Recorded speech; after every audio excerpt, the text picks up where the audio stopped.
Salam sejahtera saya ucapkan kepada Tuan Yang di-Pertua dan ahli-ahli yang berhormat. Terlebih dahulu saya ingin mengucapkan terima kasih kepada Tuan Yang di-Pertua kerana sudi memberi ruangan kepada saya untuk turut sembah menjunjung kasih titah ucapan Tuanku Yang di-Pertuan Agong. Tuan Yang di-Pertua, adakah benar ekonomi negara masih kukuh dan stabil seperti yang dilaung-laungkan oleh Perdana Menteri dan pemimpin-pemimpin Barisan Nasional? Sebenarnya kerajaan telah diselamatkan oleh dua perkara, iaitu pelaksanaan cukai barangan dan perkhidmatan GST dan penarikan balik subsidi. Kedua-dua tindakan ini telah membebankan rakyat kerana terpaksa berhadapan dengan kenaikan harga barangan yang melampau. Dikatakan ekonomi negara telah berkembang sebanyak 4.2% pada tahun 2016. Adakah prestasi ini memadai untuk kita berbangga bahawa kedudukan kewangan negara kita kukuh dan stabil? Dalam satu jawapan yang diberikan oleh Menteri Kewangan, pasaran buruh adalah stabil dan negara berada dalam guna tenaga penuh. Adakah ini benar? Pada tahun 2015, lebih kurang 40,000 orang telah kehilangan pekerjaan.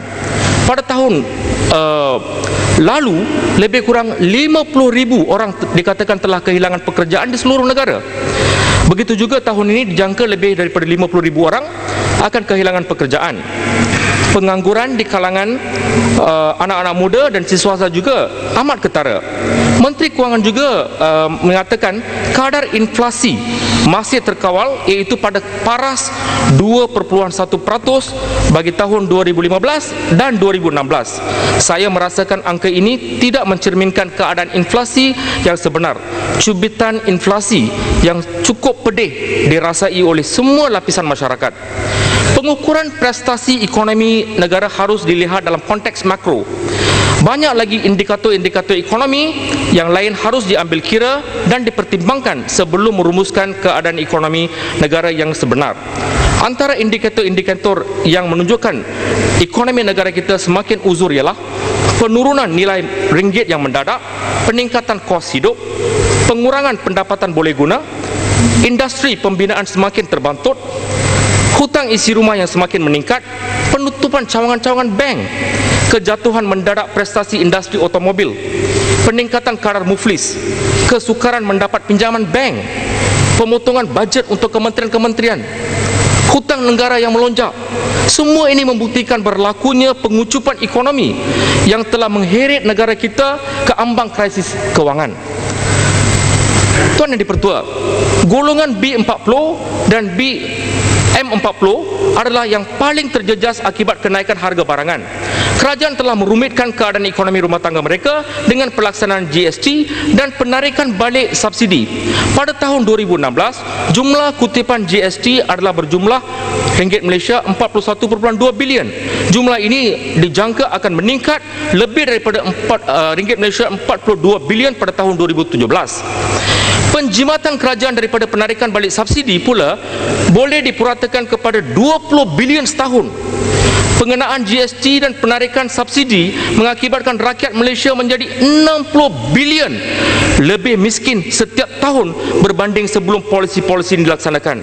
Kerajaan pula sentiasa menghela, mengatakan golongan berpendapatan rendah dan sederhana tiada masalah dengan GST dan penarikan balik subsidi kerana dibantu oleh kerajaan melalui pemberian subsidi bersasar, iaitu BRIM. Tetapi kita perlu sedar bahawa bayaran BRIM setahun adalah berjumlah lebih kurang ringgit Malaysia 6 bilion sahaja, iaitu 10% daripada perolehan kerajaan melalui GST dan penarikan balik subsidi. Saya mengaku BRIM membantu serba sedikit golongan tertentu, tetapi ini bukanlah penyelesaian muktamad untuk meningkatkan pendapatan golongan yang disasarkan itu. Pemberian BRIM 1,200 ini hanyalah sekadar RM3.30 sehari untuk sekeluarga. Jika keluarga itu mempunyai 4 orang anak, maka setiap orang hanya menerima 80 sen. Jumlah ini tidak cukup untuk membeli sekeping roti canai untuk sarapan pagi. Bagaimanakah bantuan ini dianggap boleh menyelesaikan masalah yang dihadapi oleh golongan yang berpendapatan rendah? Tuan Yang di-Pertua, saya juga tertarik dengan titah ucapan Tuanku Baginda yang menyentuh soal perpaduan dan integrasi nasional untuk pelaksanaan pelan perpaduan, kesepaduan dan penyatu paduan berteraskan perlembagaan persekutuan. Perpaduan merupakan intipati asas dalam membina negara bangsa Malaysia. Pemimpin-pemimpin awal selepas merdeka memang menyematkan roh perpaduan dalam usaha-usaha membina negara ini. Masyarakat majmuk dapat hidup aman dan damai, saling hormat menghormati antara satu sama lain. Kita rela dan secara terbuka menghadiri perayaan-perayaan kaum lain. Kita makan bersama dan kita hidup bersama. Tahap toleransi adalah tinggi. Anak-anak kita juga dapat bergaul dan bermain bersama-sama. Mana perginya budaya hidup bersatu padu yang menjadi kebanggaan kita di arena antarabangsa? Hari ini, keadaan sudah menjadi cukup berbeza. Kita tidak dapat melihat keeratan perpaduan rakyat seperti 30 tahun yang lalu. Walaupun kita ada dasar integrasi nasional, tetapi semuanya wayang kulit untuk mengkaburi mata dunia. Usaha-usaha menyatukan tidak dilakukan secara ikhlas dan serius. Pemimpin-pemimpin yang ada hari ini telah hilang semangat perpaduan semata-mata untuk kepentingan politik. Mereka sanggup melaga-lagakan rakyat untuk memperoleh sokongan undi kaum tertentu.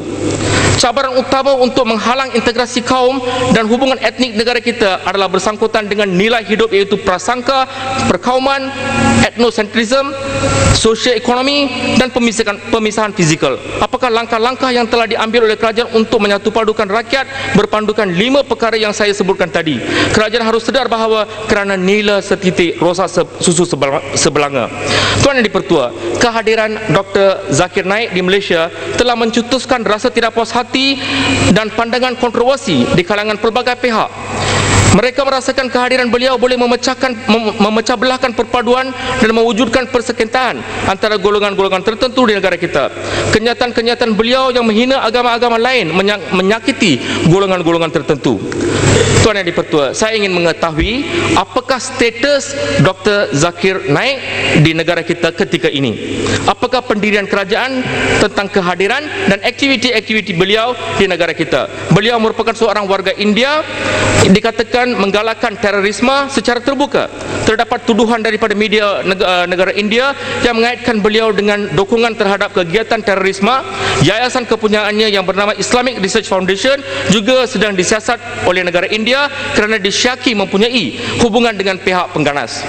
Pihak media menuduh bahawa serangan yang terjadi di Dhaka Cafe, Bangladesh oleh sekumpulan orang bersenjata dikabarkan berinspirasi daripada ucapan provokatif Dr. Zakir Naik. Beberapa media menyebut bahawa dirinya menjadi pelapor berbagai serangan pengganas. Apakah pandangan kerajaan dalam hal ini?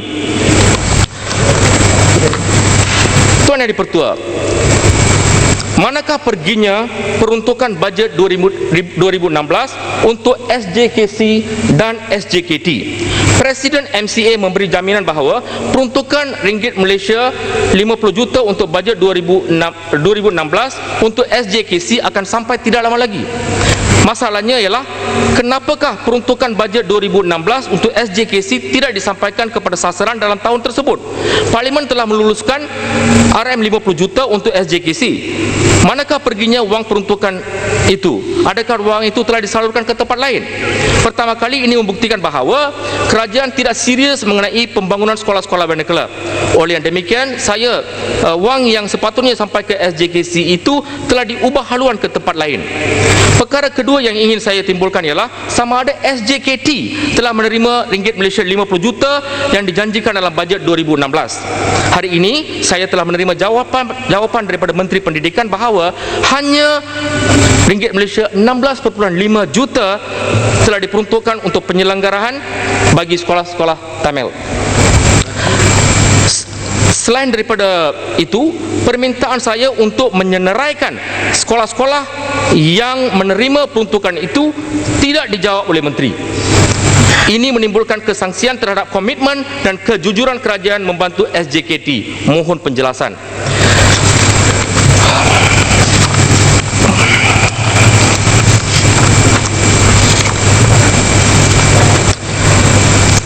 Tuan Yang-Pertua, SIDIK kononnya telah memainkan peranan meningkatkan sosioekonomi kaum India. Saya ingin menteri yang bertanggungjawab untuk menghuraikan segala pencapaian terbaik oleh agensi ini. Nyatakan juga jumlah yang telah dibelanjakan di bawah pelbagai projek dan program yang ditaja oleh SIDIK. Adakah benar SIDIK memberi peruntukan kepada NGO yang ada kaitan dan hubungan dengan pihak MIC? Sila berikan justifikasi pemberian peruntukan kepada MIFA. Tuan Yang Dipertua, saya juga ingin menyentuh tentang Universiti AIMS yang ditubuhkan oleh MIC pada tahun 2011. Apakah objektif sebenar universiti ini diwujudkan? Adakah objektif ini tercapai dan telah terkandas di tengah jalan? Berapakah gaji bulanan yang dibayar kepada Chancellor, Vice Chancellor dan CEO serta lembaga pengarah bagi Universiti AIMS? Itu saja Tuan Yang Dipertua. Terima kasih.